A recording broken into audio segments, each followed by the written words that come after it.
Machine Bhagiratha వృధా నీటితో పాటు వర్షాలు పడ్డ సమయంలో వస్తున్న ప్రవాహంతో కమ్మదనం గురుకుల పాఠశాల విద్యార్థులు ఇబ్బంది పడుతున్నారని, అలా జరగకుండా ప్రత్యామ్నాయ చర్యలు వెంటనే తీసుకుంటామని షాద్ నగర్ ఎమ్మెల్యే వేర్లపల్లి శంకర్ స్పష్టం చేశారు.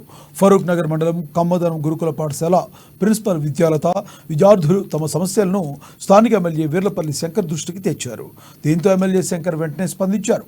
వెంటనే స్థానిక కమ్మదనం గురుకుల పాఠశాలను భగీరథ వాటర్ ప్లాంట్ను సందర్శించారు. మిషన్ భగీరథకు సరఫరా అవుతున్న నీటి విషయంలో సాంకేతిక లోపాలతో నీరు వృధాగా పాఠశాలలోకి వస్తుందని, ఆ సమయంలో సిబ్బంది ఎలాంటి ప్రత్యామ్నాయ చర్యలు చేపట్టకపోవడంతో నీరంతా గురుకుల పాఠశాలలోకి ప్రవేశిస్తుందని పాఠశాల ప్రిన్సిపల్ విద్యాలత చెప్పారు.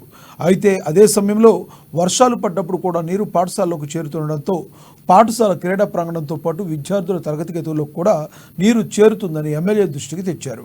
వారి సమస్యలను వెంటనే పరిష్కరిస్తామని హామీ ఇచ్చారు ఎమ్మెల్యే. అప్పుడు వాచ్మెన్ తో సహా సైలెంట్ ఉండరు, ఎవరు పలకరు కూడా పలకరు. అంతేనా కదా? అవకాశం ఉంది. 4 hours సార్ ఆ రోజు.